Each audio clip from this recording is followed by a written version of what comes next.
ఇప్పుడు భగవానుడు ఎందుకు అసలు దుఃఖం ఇస్తాడు? భగవంతుడు ఎందుకు మనం బాధపడేటట్టు చేస్తూ ఉంటాడు? ఒకడికి కాలు విరిగిపోవలసిన అవసరం ఏమిటి? ఒకడికి అనారోగ్యం రావలసిన అవసరం ఏమిటి? ఎందుకు వాడు అలా బాధపడుతుంటాడు అంటే, భగవంతుడు ఎందుకు బాధ పెడుతూ ఉంటాడు అంటే దానికి ప్రధానమైనటువంటి కారణము ఒక్కటి ఉంటుంది. గత జన్మలలో ఏదో పాపం చేసినది ఉంటుంది. ఆ పాపం ఎవరికి తెలుసు అంటే మనకి తెలియదు. ఆ జన్మలో శరీరాన్ని విడిచిపెట్టేసినప్పుడు ఇక మనకి ఆ జన్మ గురించి తెలియదు. కానీ ఆ జన్మలో జీవుడు ఏం చేశాడో భగవంతుడికి తెలుసు. అది చిత్రగుప్తుడంటే. ఆయన వ్రాసి పెట్టుకుంటాడు, దాన్ని అనుభవంలోకి తీసుకొస్తాడు. చేసిన పాపం కష్టం రూపంలో పోవాలి. వీడు కూడా బాధపడ్డాడు అనుకోండి, ఆ బాధ రూపంలో చేసిన పాపం పోతుంది. ఎప్పుడో ఎవరినో అనరాని మాట ఏదో అన్నాడు, వాళ్ళు చాలా బాధపడ్డారు 2 గంటలు. వాళ్ళు బాధపడ్డారు కదూ, ఆ బాధపడినట్టే ఇప్పుడు కూడా నిన్ను ఎవరో ఒకళ్ళు ఏదో అనరాని మాట అంటారు, నువ్వు 2 గంటలు బాధపడతావు. ఈశ్వరుడు గత జన్మలలో చేసిన పాపాన్ని దృష్టిలో పెట్టుకుని ఫలితాన్ని ఇస్తాడు. గత జన్మలలో చేసుకున్న పుణ్యాన్ని దృష్టిలో పెట్టుకుని ఫలితాన్ని ఇస్తాడు. అలా ఇస్తాడా అండి? ఖచ్చితంగా ఇస్తాడు. కంచికామకోటి పీఠాధిపత్యం వహించినటువంటి మహాపురుషులు చంద్రశేఖరేంద్ర సరస్వతీ స్వామి వారి దగ్గరికి వచ్చి, సనాతన ధర్మమునకు చెందనటువంటి ఆవిడ, పునర్జన్మ సిద్ధాంతమునందు నమ్మకం లేనటువంటి ఆవిడ ఓ మాట అడిగింది. గత జన్మలలో చేసుకున్న పాపపుణ్యములను అనుభవించడానికి ఈ జన్మలో శరీరాన్ని పొంది వస్తారని ఎలా నమ్ముతాము అని అడిగింది. ఆయన నవ్వి అన్నారు, ఇప్పుడు నువ్వు నాతో మాట్లాడుతున్నటువంటి నేను విడిది చేసిన ప్రాంగణం ఉందే, దీనికి ముందు సందులో ఒక వైద్యశాల ఉంది. అది ప్రసూతి కేంద్రం. కడుపుతో ఉన్న ఆడవాళ్ళు అక్కడికి వచ్చి ప్రసవం అవుతూ ఉంటారు. నువ్వు ఇవాళ వెళ్ళి ఎంతమంది దంపతులకు ఎవరెవరు పిల్లలు పుట్టారు, వాళ్ళ పేర్లు ఏమిటి, ఆ తల్లిదండ్రుల పేర్లు ఏమిటి, వాళ్ళు ఏం చేస్తూ ఉంటారు వ్రాసుకుని రా అన్నారు. ఆవిడ మర్నాడు వచ్చింది మహాస్వామి దగ్గరికి. ఆవిడేం చెప్పలేదు. ఆయన కాళ్ళ మీద పడి నమస్కారం చేసింది. నాకు అర్థమైంది, గత జన్మలలో చేసుకున్న పాపపుణ్యములను అనుభవించడానికి భగవంతుడు ఈ శరీరాన్ని ఇచ్చినప్పుడే నిర్ణయం చేసేస్తాడు ఎవడెంత సుఖపడాలో ఎవడెంత బాధపడాలో. ఎలా? ప్రసూతి కేంద్రంలో ఒకడేమో ఎయిర్ కండిషన్డ్ రూమ్లో పుట్టాడు, ఒకడేమో జిల్లా కలెక్టర్ గారికి కొడుగ్గా పుట్టాడు, ఒకడేమో రిక్షా తొక్కుతున్నటువంటి ఒక కార్మికుడికి కొడుగ్గా పుట్టి కనీసంలో కనీసం ఒక ప్రత్యేకమైన గదిలో కూడా ఆవిడ ప్రసవం అవ్వలేక అందరితో పాటు ఒక హాల్లో పడుకునుంది పసిపిల్లాడితో. ఈ ఎండలో తెలియట్లా ఎవరు చేసినటువంటి కర్మని అనుభవంలోకి వాళ్ళు తెచ్చుకుంటున్నారన్న విషయం తెలుస్తోందా తెలియట్లేదా? కాబట్టి భగవంతుడు ఈ శరీరాన్ని ఎందుకు ఇస్తాడు అంటే దీనితో ఎప్పుడూ 3 పనులు జరుగుతూ ఉంటాయి. ఇది బాగా జ్ఞాపకం పెట్టుకుంటే అసలు మనం ఎందుకు శరీరాన్ని జాగ్రత్తగా ఉపయోగించాలో అర్థమవుతుంది. శరీరం లేదనుకోండి, సుఖం ఎలా అనుభవిస్తారు, దుఃఖం ఎలా అనుభవిస్తారు నాకు చెప్పండి. గతంలో చేసిన పాపం ఉంది, దుఃఖం అనుభవించాలి, శరీరం లేదు, ఎలా అనుభవిస్తారు? కుదరదు. పాపం యొక్క ఫలితమైన దుఃఖం పోగొట్టుకోవాలన్నా శరీరం ఉండాలి. పుణ్యం చేసినప్పుడు దాని ఫలితంగా సుఖం అనుభవించాలన్నా శరీరం ఉండాలి. పాపపుణ్యములు దేనివల్ల పోతాయి? శరీరంతో సుఖదుఖములను అనుభవించడం చేత పోతాయి. మూడవది, నువ్వు తర్వాత జన్మలకి కావలసిన వంట దేంతో వండుకోవాలంటే దీంతోనే వండుకోవాలి. ఈ జన్మలో విశేషమైనటువంటి పుణ్యకార్యములు చేసి పరమ సాత్వికమైనటువంటి బుద్ధితో ఎవరినీ బాధ పెట్టకుండా ప్రవర్తిస్తున్నావు అనుకో, అప్పుడు ఆ పుణ్యం వచ్చే జన్మలో నువ్వు సుఖపడడానికి హేతు అవుతుంది. ఈ జన్మలో బలం ఉంది కదా అని అందరినీ బాధ పెడితే ఆ బాధ పెట్టినటువంటి పాపం వచ్చే జన్మలో దుఃఖంగా అనుభవించడానికి పనికొస్తుంది. ఇప్పుడు వచ్చే జన్మలో రావలసినటువంటి సుఖదుఖములను పాపపుణ్యముల రూపంలో ఇక్కడ సముపార్జించుకోవడానికి సాధనం ఏది? శరీరమే. కాబట్టి ప్రతివాడు కూడా ఏం కోరుకుంటాడు? నేను సుఖంగా ఉండాలి అంటాడు. మరి ఆ రోజున ఒకడికి కాలు విరుగుతోంది, ఒకడు జారి పడుతున్నాడు, ఒకడికి జ్వరం వస్తోంది, ఒకడికి తీరా రైలు దగ్గరికి వెళ్ళిన తర్వాత రైలు వెళ్ళిపోతోంది, అయ్యయ్యయ్యో నేను వెళ్ళవలసిన దానికి వెళ్ళలేకపోతున్నాను, ఆ రైలు వెళ్ళిపోయిందిట అని వాడు విపరీతమైన క్షోభకి గురవుతున్నాడు. ఒక్కొక్కడికి అన్నం దొరకట్లేదు, ఒక్కొక్కడికి నీళ్లు దొరకట్లేదు, ఒక్కొక్కడికి నిద్ర పట్టట్లేదు, ఒక్కొక్కడికి శరీరంలో బాధ కలుగుతోంది, ఒక్కొక్కడు సంతోషంగా ఉన్నాడు. అమ్మయ్య నేను అనుకున్న పని ఇవాళ అయిపోయిందండి అని వాడు సంతోషిస్తున్నాడు. ఎందువల్ల? ఎవడైనా దుఃఖంగా ఉందామని కోరుకున్నవాడు ఉన్నాడు ఆ లోకంలో?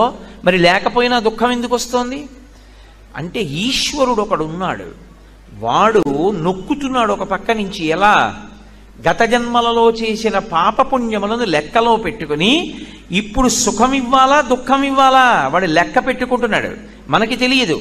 ఇవాళ నేను నిద్రలేచినప్పుడు ఇవాళ ఈశ్వర నేను కాసేపు ఏడిచేటట్టుగా చూడండి, ఉదయం నేను 8:30 నుంచి 9:30 వరకు అలోమని ఏడ్చేదనుగాక అని ఎవడైనా దండం పెడతాడా? ఎవడూ పెట్టడం.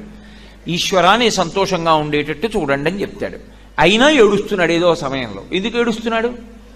ఈశ్వరుడు ఒకడు ఉన్నాడు, వాడు గత జన్మలలో పాపాన్ని ఫలితంగా తీసుకొస్తున్నాడు, పుణ్యాన్ని ఫలితంగా తీసుకొచ్చి సుఖం ఇస్తున్నాడు.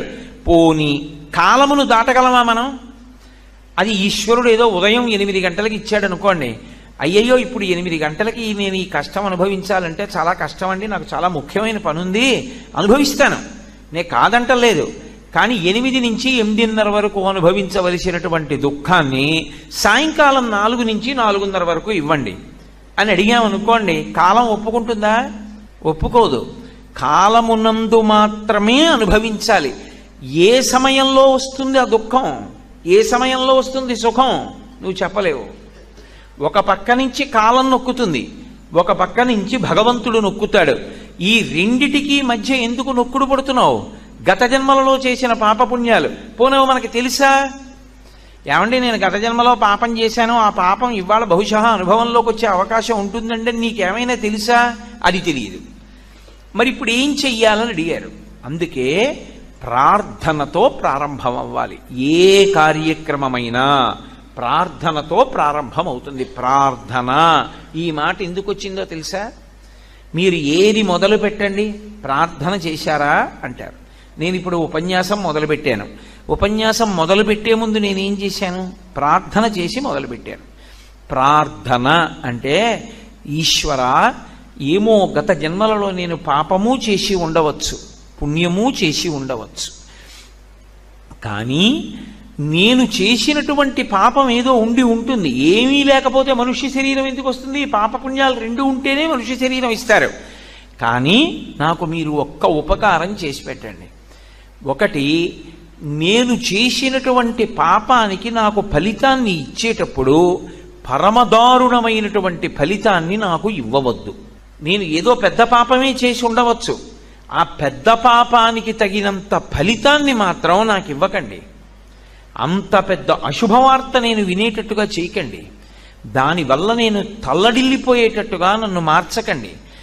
జీవితాంతం ఏడవలసినంత పెద్ద పెద్ద శిక్షలు నాకు వెయ్యకండి. మరి నీ పాపం ఎలా పోతుంది? నన్ను అనుగ్రహించండి. నేను తప్పు చేశాను. ఎందుకు చేశాను? మీరున్నారని తెలియక చేశాను ఒకప్పుడు ఆ పాపం.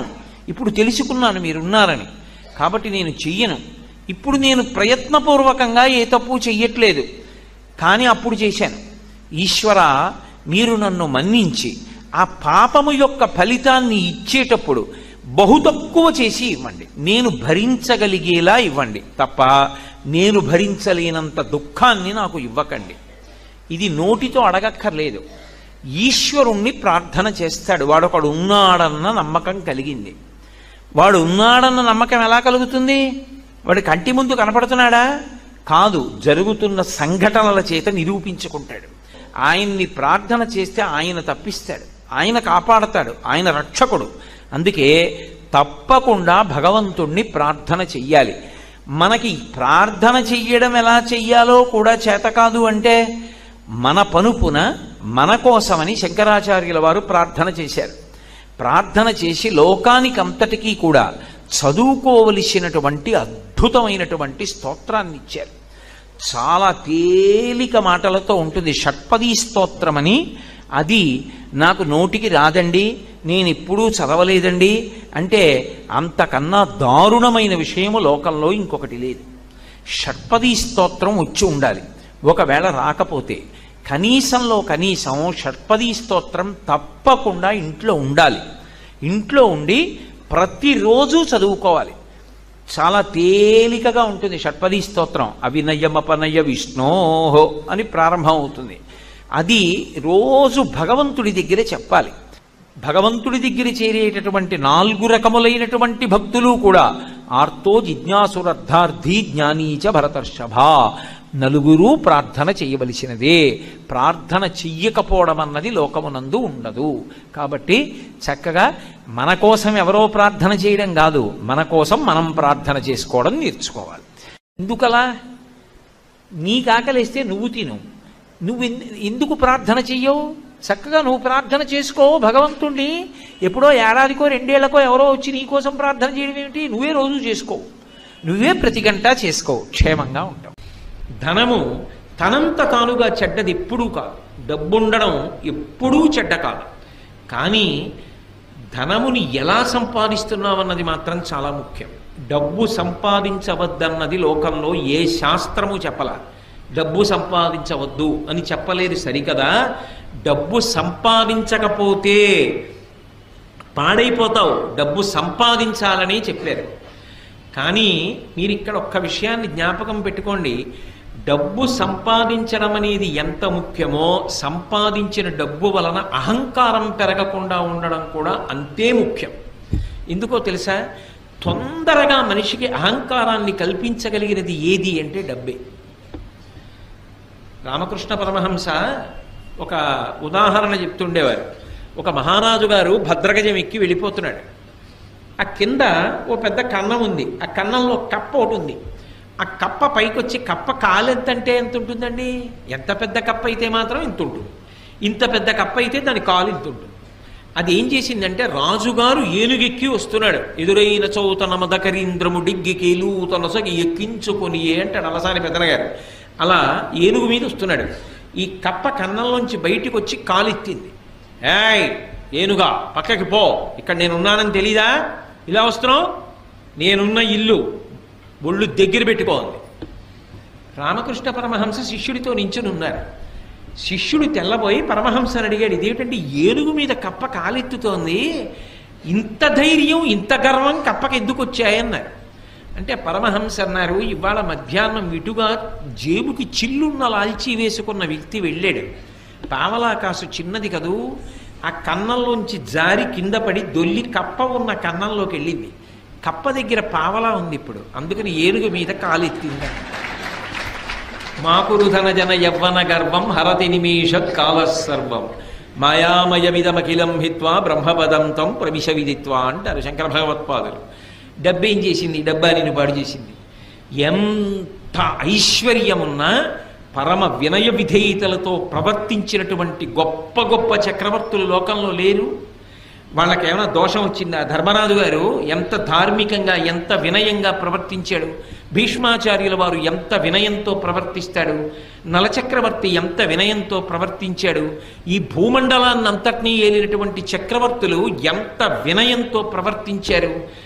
వాళ్ళు ఎంత డబ్బు సంపాదించినా ఆ డబ్బు వాళ్ళ యొక్క అహంకారానికి ఎన్నడూ కారణము కాలేదు. వాళ్ళు పరమ వినయంతో ప్రవర్తించి ఆ డబ్బుని సద్వినియోగం చేసి జీవితంలో గట్టెక్కారు. జనక మహారాజు గారు సర్వ సంగములు విడిచిపెట్టి విదేహ వంశమునందు జన్మించి దేనితోటి సంబంధం లేకుండా, రాజ్యంతో సంబంధం లేకుండా రాజ్య పరిపాలన చేస్తూ నిస్సంగి జీవితాన్ని గడిపి తరించలా? బ్రతకడం రావాలి. బ్రతకడం రానప్పుడు అహంకారం ఒక్కటే ఉండిపోయింది అనుకోండి. అహంకారం చిట్ట చివరికి ఏం చేస్తుంది అంటే, డబ్బు వలన వచ్చినటువంటి అహంకారం చాలా ప్రమాదకరమై సర్వభ్రష్టత్వాన్ని పొందేసిన తరువాత ఒక పెద్ద ఇబ్బంది కూడా తెస్తుంది. ఇంత బ్రతుకు బ్రతికిన వాడు ఒక గోడ నీడలో నిలబడి భిక్షాటన కూడా చేయలేడు. రూపు మార్చుకొని తిరగవలసి ఉంటుంది ఎవరు గుర్తుపట్టకుండా. అందుకని జాగ్రత్త సుమా. ఒకడికి డబ్బుంది, వాడు కించిత్ కూడా పాడవలేదు. వాడి కించిత్ కూడా పాడవకుండా ఆ ద్రవ్యాన్ని చక్కగా వినయ విధేయతలతో దాన ధర్మాలకి ఖర్చు పెడుతూ, ఇదంతా పరమేశ్వరుడిచ్చింది నాది కాదు, ఈశ్వరుడిదన్న భావనతో పరమ ఉద్దికగా జీవితం చేశాడు. వాళ్ళని డబ్బేం పాడు చేసింది? ఒక్కొక్కడు 5 రూపాయలు అహంకారానికి కారణమైపోతోంది. అది డబ్బు పాడు చేసిందా? డబ్బు పాడు చేయలేదు, బుద్ధి పాడు చేసింది. అందున డబ్బు బుద్ధిని, సరస్వతి బుద్ధిని రెండు రకాలుగా పాడు చేసేస్తాయి. అదేమిటండి, సరస్వతి అంటే బుద్ధిని ఇవ్వాలి కదా, పాడు చేయడం ఏమిటి అంటే అహంకారం ఉంటే. మీరు లోకంలో సరస్వతి విషయంలో, లక్ష్మి విషయంలో ఒకటి గమనించండి. మీ దగ్గర చాలా డబ్బు ఉందండి, మీ వ్యాపారంలో బాగా లాభాలు వస్తున్నాయి అన్నారనుకోండి, ఏమి లాభాలండి, ఏదో పెద్దవాళ్ళు చేసిన వ్యాపారం మూసేస్తే బాగుండదని చేస్తున్నాం, వడ్డీ డబ్బులు వస్తే గొప్పగా ఉందండి మా వ్యాపారం, ఇప్పుడు ఏమొస్తుందంటారు ఇందులో అంటాడు. డబ్బు ఉందండి అంటే ఒప్పుకోడు, ఏముందండి నా దగ్గర అంటాడు. మీకు సరస్వతీ కటాక్షం లేదండి, మీకు తెలియదు, అయ్యా నా మాట వినండి, మీరు చదువుకోలేదు కదా, మీకు ఈ విషయం తెలియదు కదా, మీరు ఎందుకు మాట్లాడతారు దాని గురించి అన్నాను అనుకోండి, అత్తేరి నీకేం తెలుసు అని చర్చ విరిగి పెడతాడు. సరస్వతీ కటాక్షం లేదురా అంటే ఒప్పుకోడు, లక్ష్మీ కటాక్షం ఉందిరా అంటే ఒప్పుకోడు, రెండిటితోటి ప్రమాదం. అసలు అది దాటాలంటే మనసుకి సంస్కారం ఉండాలి. శంకరాచార్యుల వారి కన్నా ప్రజ్ఞాశాలి సరస్వతీ కటాక్షం ఉన్నవాడు లోకంలో ఉన్నాడా? అటువంటి శంకరాచార్యుల వారు శంకరుడి దగ్గరికి వెళ్ళి అన్నారు, పశుమాం సర్వజ్ఞ ప్రథిత కృపయా పాలయ విభో అన్నారు. శంకరా, నేను పశువుని, నువ్వు పశుపతివి, నేను పాడైపోతే నిన్నంటారు, పశువుని కాపాడవలసిన వాడివి నువ్వు, కాబట్టి నీకు నాకు అనుబంధం ఏమి అంటే నేను పశువుని, నువ్వు పశుపతివి. ఇది శంకరాచార్యుల వారు అనవలసిన మాట. స్మృతౌ శాస్త్రే వైద్యే శకున కవిత గానఫణితౌ పురాణే మంత్రే వా స్తుతి నటన హాస్వేష్వచితుర. నాకేమొచ్చు తండ్రి, నాకేం రాదు అన్నారు శంకరాచార్యుల వారు. ఎవరు? మహానుభావుడు అపరశంకరుడు, కైలాస శంకరుడు కాలడి శంకరుడిగా భూమి మీద తిరిగారు. అటువంటి మహానుభావుడు ఆ మాట అన్నాడు. మనం దేనికి గర్వపడాలి, దేనికి అహంకరించాలి? ఒక్కొక్కసారి కొన్ని చాలా చమత్కారంగా ఉంటాయి. నేను విశాఖపట్నంలో చదువుకునే రోజుల్లో ఒకసారి అకస్మాత్తుగా వాకాటి పాండురంగారావు గారని మహానుభావుడు, చాలా గొప్ప వ్యక్తి, చాలా గొప్ప వ్యాసాలు రాసేవారు ఆయన మాకు కల్చరల్ హెరిటేజ్ ఆఫ్ ఇండియా అని, అది కంపల్సరీ పేపర్, అన్ని కోర్సుల వాళ్ళు చదవాలి. ఆ పేపర్ మాకు ఆయన వస్తుండేవారు వారానికి ఒకసారి. ఆయన పాఠం అంటే చెవి కోసుకునే వాళ్ళం, అంత బాగా మాట్లాడేవారు. ఆయన మాట్లాడుతూ వాట్ ఈజ్ ఎడ్యుకేషన్ అని అడిగారు. వాట్ ఈజ్ ఎడ్యుకేషన్ అంటే ఒక్కొక్కళ్ళు లేచి ఒక్కొక్కటి చెప్పారు. ఒక ఆయన మాత్రం లేచి చెప్పింది నాకు ఇప్పటికీ జ్ఞాపకం ఉండిపోయింది. ఆయన అన్నాడు, knowing that you are ignorant is education. నాకేమీ తెలియదని తెలుసుకోవడమే చదువుకోవడం. ఆయన సాధారణంగా పాఠం చెప్పేవాళ్ళు కొంచెం ఎత్తైన వేదిక మీద కదా నించుంటారు. ఆయన చేతిలో డస్టర్ టేబుల్ మీద పెట్టేసి కిందికి దిగొచ్చి ఆ చెప్పిన వాడిని గట్టిగా కౌగలించుకొని, చాలా బాగా చెప్పావోయ్ అన్నాడు. ఎవరు ఏమిటి మీకు అనవసరం, నాకు అనవసరం, నాకు మాత్రం పేర్లు గుర్తుంటాయా?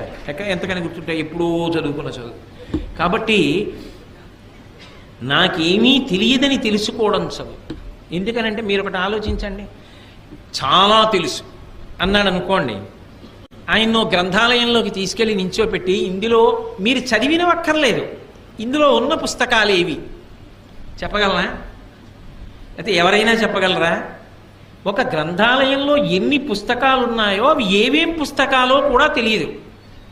అవన్నీ చదవడానికి, చదివిన జ్ఞాపకం పెట్టుకోవడానికి, జ్ఞాపకం పెట్టుకున్న జీర్ణం అవ్వడానికి ఎన్ని జన్మలు కావాలి? ఏం తెలుసునని తెలుసు అంటాం. చదువుకున్న కొద్దీ తెలిసేది ఏదంటే నాకు తెలియనివి చాలా ఉన్నాయని తెలుస్తుంది. అప్పుడు అహంకరించడానికి ఏముంది?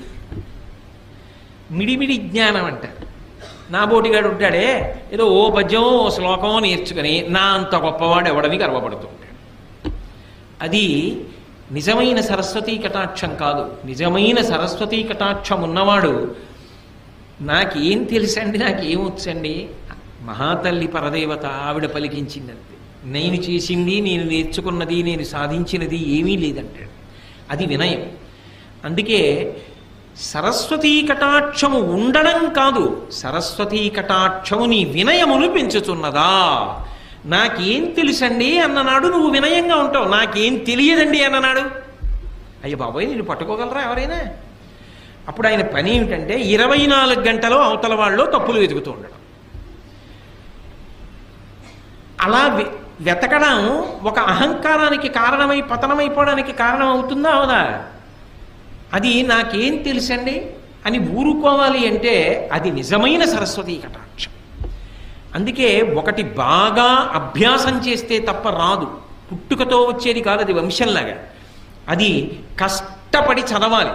ఆయన బాగా చదువుకున్నవారు, ఎన్నో తెలుసున్నవారు అన్న పేరున్న నువ్వు త్రికరణ శుద్ధిగా, నోటి మాటగా కాదు, నేనేం చదువుకున్నానండి, నేనేం నేర్చుకున్నానండి, మహానుభావులు ఎంతమంది ఉన్నారు, వాళ్ళతో పోలిస్తే నా జీవితం ఏం గొప్పది అనగలగాలంటే నీకు ఎంతో వినయం ఉండాలి. అంత వినయం ఉంటే తప్ప నువ్వు ఆ మాట అనలేవు. అది ఉత్తముడికి గౌరవాన్ని పెంచింది, నడవడిని ఇంకా ఇంకా వృద్ధిలోకి తెచ్చింది.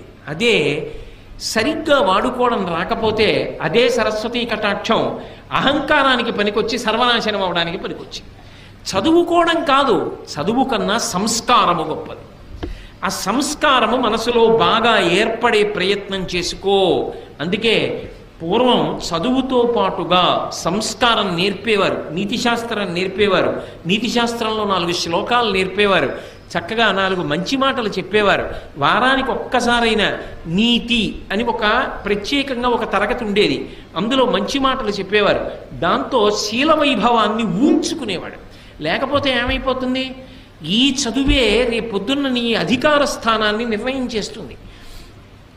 ఒక 10వ తరగతి చదువుకున్నవాడు ఒక స్థానంలో ఉంటాడు, పట్టభద్రుడైన వాడు ఒక స్థానంలో ఉంటాడు, ఐఏఎస్ చదువుకున్నవాడు ఒక స్థానంలో ఉంటాడు, గొప్ప వైద్యం చదువుకున్నవాడు గొప్ప వైద్య నిపుణుడై వైద్యుడిగా ఉంటాడు, సాంకేతిక రంగంలో పురోభివృద్ధి చెందినవాడు ఆనకట్ట కట్టడానికి ఎడతాడు. నువ్వు ఏం చదువుకున్నావన్నది కాదు, నువ్వు చదువుకున్న దాని వల్ల నువ్వు ఉన్నతమైన స్థానమునకు వెడతావు. ఉన్నతమైన స్థానములో ఉన్నవాడు ఉన్నతంగా నిలబడి సమాజపు విలువలను నిలబెట్టగలిగిన వాడు అయి ఉండాలి. ఆ స్థానమే ఎలకలా కన్నాలు పెట్టడానికి పనికొస్తే ఇక నీ వలన సమాజమునకు విలువ ఏం కలుగుతుంది? అప్పుడు భద్రం పోలా. సర్వే వేదవిద శూరాః సర్వే లోకహితే రతాః సర్వే జ్ఞానోపసంపన్నాః సర్వే సముదితా గుణైః అంటారు రామాయణం బాలకాండలో. ఎంత చదువుకున్నావో, ఎంత పెద్ద స్థానంలో ఉన్నావో అంతగా లోకము యొక్క హితము గురించి కూడా ఆలోచించగలిగిన పెద్ద మనసు ఉండాలి. అది లేకపోతే ఇదంతా నా అభివృద్ధికే పనికి రావాలి అన్న భావన నిలబడిపోయిందనుకోండి, అది ఏమవుతుందంటే స్వార్థమునకు మాత్రమే పనికొస్తుంది. అప్పుడు దాని వలన సమాజము భ్రష్టమైపోతుంది. అలా కాకుండా ఉండాలి అంటే నీ సరస్వతీ కటాక్షము కానీ, నీ లక్ష్మీ కటాక్షము కానీ, నీ వంశము కానీ ఏదైనా సరే నిన్ను వృద్ధిలోకి తీసుకురావడానికి పనికొచ్చేదై ఉండాలి. ఇందులో యువతల వారికి తెలియడం అన్న మాట ఉండదు సుమండి. యువతలవాడు ఎప్పుడూ కూడా నువ్వు ఎంత ఎదిగావో, నిజంగా అలా ఉన్నావో అలా లేవో తెలుసుకోవడం సాధ్యం కాదు. ఎందుకని అంటే మీరు ఒక్కటి గమనించండి, స్థానము ఎంత ఉన్నతమైతే యువతల వారు ఆయన దగ్గర ఉండే అవకాశం అంత తగ్గిపోతుంటుంది. అప్పుడు మీరు ఎలా లెక్క కట్టగలరు? తనకి తాను పరిశీలించుకోవాలి. ఏది పరిశీలించాలంటే దంభమున ఎందు ప్రవేశించినదా, ఇది చాలా చాలా అవసరం. నేను నోటి మాటగా ఈ మాటలు చెప్తున్నానా, నిజంగా నాకు ఆ వినయ సంపద ఉన్నదా, నిజంగా నేను పెద్దల పేరెత్తేటప్పటికి గౌరవంగా మాట్లాడగలనా? గౌరవంగా నోటితో మాట్లాడడం కాదు, నిజంగా నేను ఆ గౌరవాన్ని చూపించగలనా? నేను నాకన్నా సరస్వతీ కటాక్షం ఉన్న వాళ్ళకి గౌరవం ఇచ్చి నాకేం తెలుసని నిలబడగలనా? నాకున్న డబ్బు నాది కాదు గొప్ప, నేను సంపాదించగలిగిన ప్రజ్ఞ అయితే ఇలా లోకంలో ఎందరో సంపాదిద్దరు. యద్రూభంగా ప్రమాణం స్థిరచర రచనా తారతమ్యే మురారేః వేదాంతా తత్వచింతాంబరభిదురసి యత్పాదచిహ్నైత్తరంతి భోగోపోద్ఘాత కైళీచులికిత భగవత్వైశ్యరూప్యానుభావ సానశ్రీ అస్పృణీతాం అమృతలహరిధీలంఘనీయై అపాంగై అంటారు పరాశర భట్టర్లు శ్రీగుణరత్నకోశంలో. గత జన్మలలో చేసినటువంటి పాపపుణ్యములను బట్టి పుర్రె మీద రాసేటప్పుడు లక్ష్మీదేవి బ్రహ్మగారి తల్లి కనుక, సృష్టికర్త యొక్క తల్లి కనుక, అమ్మ గత జన్మలో వీడు ఫలానా పేరుతో ఉన్నవాడమ్మా అంటే ఆవిడ ఓ వాడా లోకహితము కొరకు ప్రవర్తించిన వాడని కనుబొమ్మ పైకెత్తిందనుకోండి, ఓ అని ఇలా కనుబొమ్మ పైకెత్తితే యద్భ్రూభంగా ప్రమాణం, ఆవిడ కనుబొమ్మ పైకెత్తితే ఈ జన్మలో వాడు మహదైశ్వర్యవంతుడు అవుతున్నాడు. యవ్వని వాకిట ఇభమద పంకంబు రజభూషణ రజో రాజినడగు అంటుంది ద్రౌపదీదేవి భారతంలోనే. ధర్మరాజు గారి ఐశ్వర్యం ఎటువంటిది అంటే ఆయన దర్శనం చెయ్యడానికి లోపలికి వెళ్ళేటటువంటి చక్రవర్తులు ఒకరినొకరు తోసుకుంటే వాళ్ళ భుజాలకి పెట్టుకున్న వజ్రములు వైఢూర్యములతో కూడుకున్న ఆభరణములు ఒరుసుకున్నప్పుడు వాటి యొక్క నుషి కింద పడి గాలికి పైకి రేగుతుంటే ఆయన అంతఃపురం ముందు కట్టబడినటువంటి మదగజముల యొక్క చెవుల పక్కనున్న కన్నములలోంచి కారిన మదజలముల చేత ఈ రేగుతున్న వజ్ర వైఢూర్యముల ధూళి అణచబడుతుండేదిట. అంతటి ఐశ్వర్యవంతుడయా ధర్మరాజు అంటే ఏమిటి తేలిగ్గా మాట్లాడుతున్నావు? అయితే ధర్మరాజు పాడవడానికి పనికొచ్చింది ఐశ్వర్యం? పనికి రాలేదుగా. ఎంత ఐశ్వర్యం ఉంటే ధర్మరాజు గారు ఉలికులికి పడ్డాడు? ఏం ఉలికి పడలేదుగా. లేనినాడు బెంగెట్టుకున్నాడా? మీరు విన్నారుగా వ్యాసుల వారి గురించి చెప్పినప్పుడు తీసుకెళ్లి మళ్ళీ హిమవత్ పర్వతం మీద ఉన్న ఐశ్వర్య నిధులను ఇచ్చాడు. ఇస్తే దాచుకున్నాడా? అశ్వమేధయాగం చేసి అందరికీ పంచిపెట్టేశాడు. అందుకే ఆ లోపల ఉండవలసినటువంటి సంస్కార బలము ఉండకపోతే దంభముగా పరిణమించిందనుకోండి, అది చాలా ప్రమాదహేతు. ఎదుటివాడు కూడా పట్టుకోలేడు. ఎందుకని అంటే చాలా మంచివాడిలా కనపడుతూ ఉంటాడు పైకి. ఎలా తెలుసుకుంటారండి? సాధారణంగా వేషాన్ని చూస్తే చాలా మంచివాడు అనే అనుకుంటారు కదా. ఒక కొంగ ఉందనుకోండి, ఓ సరోవరం పక్కన నించుంటుంది, ఒంటికాలు మీద నించుంటుంది, కళ్ళు మూసుకుంటుంది, సాధారణంగా తెల్లగా ఉంటుంది. కొంగ జపం అంటారు. అందుకే చూసిన వాళ్ళు ఏమనుకుంటారు, అబ్బా ఈ కొంగ ఏదో పెద్ద మార్పు వచ్చేసింది, లోపల జీవుడెవరో ఆ సరోవరంలో స్నానం చేసి ఇంత తెల్లవారకట్ట దాని ఒడ్డున నించుని ఇంత చలిలో అలా కళ్ళు మూసుకుని అలా జపం చేస్తోందే కదలకుండా అనుకుంటాం. అది నిజానికి సంపుటములను ముందుకు చాపి ఇలా చూసుకుంటూ ఉంటుంది. చేప నీళ్లలోంచి ఇలా వచ్చిందనుకోండి, చటుక్కున తిరిగి సంపుటములతో చేపని పట్టుకుని పైకి ఎగిరిపోయి తినేస్తుంది. నిలబడింది ఒంటికాల మీద, ఒళ్ళంతా తెలుపు, చూస్తే శుద్ధ సత్వస్వరూపంతో ఉన్నట్టుంది. లోపల ఏ చేపని పట్టుకుందామని ఆలోచన. దంభము అంటారు. పైకి కనపడినట్టు లోపల లేడు. ఎంత రంగు పట్టుబట్ట కట్టి ఎంత గొప్పగా విభూతి పుండ్రాలు ఒళ్ళంతా పెట్టుకుని ఎంతంత వేషాలు కట్టినా నీ లోపల బుద్ధులు మాననప్పుడు దంభం కాదు. లోపల బుద్ధి పోలేదు. పైన శరీరానికి ఎన్ని అలంకారాలు చేస్తే పుట్ట మీద కొడితే పాము చచ్చిందా? లోపల కొట్టాలి. గొరుగు చుందురు జుత్తు కొన్ని వందల సార్లు దాని పాపమేమో కానరాదు, అఖిల పాపములకు నిలయమైన మనసు గొరగడేమి మానవుండు అన్నాడు ఒక ఆధునిక కవి. అలా లోపల మార్పు రాకుండా దంభంతో ఉండి పైకి ఎంతో మంచివాళ్ళ నటిస్తూ పోతే అమాయకులైన వాళ్ళు, పెద్దలైన వాళ్ళు మంచివాడు అనుకున్నారేమో, కానీ వాళ్ళు మోసపోతే వాళ్ళకు వచ్చిన నష్టమే ఉంది. అనుకున్నారేమో పాపం, అంతే, అంతవరకే. కానీ మోసపుచ్చిన దోషం కూడా నీకు రావట్లా, పాడైపోవట్లా. కాబట్టి నిన్ను నువ్వు నిరంతర పరిశీలనం చేసుకుంటూ ఉండాలి. ఉత్తమ వంశంలో పుట్టావు, వంశమునకు కళంకం రాకూడదని ప్రవర్తించాడు, ఏమీ పాడవడు. ఉత్తమ వంశంలో పుట్టా, అహంకారానికి కారణమైంది, తాను పాడవడు, ముందు పుట్టిన వాళ్ళు కూడా పాడైపోతారు. సరస్వతీ కటాక్షం ఉన్నది, ఏమి పాడవడు. ఆ సరస్వతీ కటాక్షం 10 మంది హితానికి పనికొచ్చిందనుకోండి, ఆవు గడ్డి తిని పాలిచ్చినట్టు తాను కష్టపడి చదువుకున్న శాస్త్రాన్ని 10 మందికి ఉదారంగా పంచిపెట్టేశాడు అనుకోండి, తాను శాశ్వతమైన కీర్తిని పొందుతాడు. నాకేం తెలుసు అని వినయంతో బ్రతికాడు అనుకోండి, భగవంతుని యొక్క అనుగ్రహానికి పాత్రుడవుతాడు. ఏదో కొంత తెలుసుకుని నాకన్నా తెలుసున్నవాడు లేడు అని అహంకారానికి పోయాడు అనుకోండి, 24 గంటలు చదువుకున్న చదువు అవతలవాడి యొక్క తప్పు పట్టడానికి పనికొచ్చింది. పనికొస్తే ఇప్పుడు ఆ చదువు స్వార్థంతో నిండిపోయింది.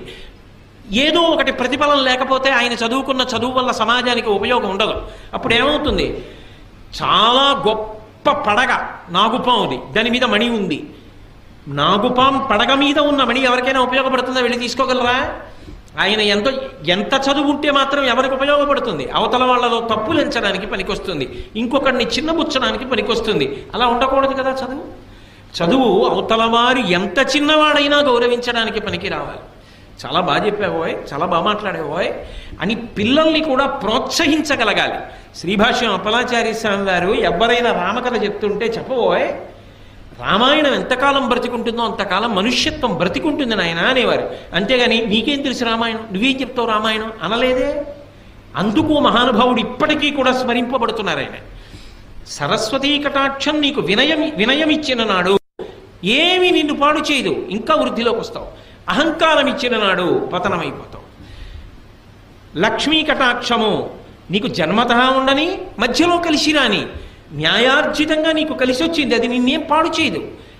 దాని పట్ల నీకు సంగము లేకుండా అది భగవంతుడి అనుగ్రహం అని నువ్వు నిలబడగలిగిన నాడు అది నిన్ను పాడు చేసేది కాదు.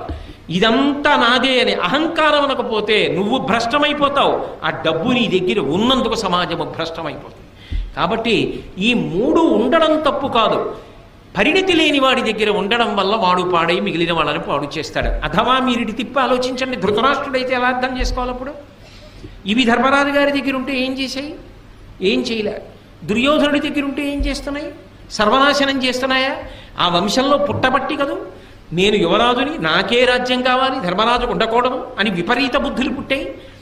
అదే వంశంలో పుట్టిన ధర్మరాజు గారైతే జూదంలో ఓడిపోయాను, ధర్మానికి కట్టుబడి అరణ్యవాసానికి వెళ్ళిపోయాడు. అది మాయాజూదం అని తెలుసున్నా కూడా ధర్మము చేత కట్టుబడిన వాడు వంశగౌరవాన్ని నిలబెట్టడానికి వెళ్ళిపోయాడు. ధర్మమునకు కట్టుబడకుండా వంశమునందు పుట్టినవాడు వంశభ్రష్టత్వానికి కారణమయ్యాడు. సరస్వతీ కటాక్షమున్న వ్యాసుడు లోకహితానికి పనికొచ్చాడు. కించిత్ సరస్వతీ కటాక్షమున్న అహంకారం కలిగిన వాళ్ళు భ్రష్టులైపోతారు. అర్జునుడి కన్నా ఏ విలువిద్య తెలుసని, నా దగ్గర విలువిద్యుంది, నా దగ్గర విలువిద్యుంది, అర్జునుడిని మట్టు పెట్టేస్తానని బయలుదేరిన కర్ణుడి చివరికి దుర్యోధనుడిని కూడా నాశనం చేసేశాడు కదా. ధనము అంతే కదా. కాబట్టి ఉండడం తప్పు కాదు, నీ మనసుకి పరిణతి లేకుండా అవి నీ దగ్గర ఉంటే పాడు చేస్తాయి. పరిణతి ఉంటే ఈ మూడు నిన్ను ఉద్ధరణ వైపుకి తీసుకెడతాయి. ఇది బాగా జ్ఞాపకం పెట్టుకోవలసిన విషయం సుమా. కాబట్టి నీకు ఇవి కలిగిన అహంకారమును పొందవద్దు. అవి నీ ఆరోగ్యవంతమైన భయమునకు కారణమై నువ్వు మరింత బాగా బ్రతకడానికి హేతువులు కావాలి. కాబట్టి ధనమును, విద్యయు, వంశంబును దుర్మతలకు మదం బొనరించును, సజ్జనులైన వారి కడకొవయును వినయం ఇవియ తెచ్చు ఉర్వీనాథ. ఇవే ఒకడికి వినయాన్ని తెచ్చేయి, ఒకడికి అహంకారాన్ని తెచ్చేయి. బాగా అర్థం చేసుకో, నీ మనసుని శుద్ధి చేసుకో. కాబట్టి ఇవాళ అథవా విదురుడు మాట్లాడినటువంటి ఈ 2 పద్యాల్లోనూ కూడా మన మనసుని చాలా సంస్కారవంతంగా ఉంచుకోకపోతే వచ్చే ప్రమాదం, 1 ప్రేమ కలిగిన వారి మాట వినడం, 2 మనకి కలిగిన దాని వల్ల పాడైపోకుండా మనని మనం నిలబెట్టుకోవడానికి మనశ్శుద్ధిని ప్రయత్నపూర్వకంగా నిలబెట్టుకోవడం. ఈ 2టిని ప్రస్తావన చేశాడు. ఇది దేశకాలములతో సంబంధం లేకుండా ఎప్పుడైనా ఎక్కడైనా సరే జీవితంలో జ్ఞాపకం పెట్టుకుని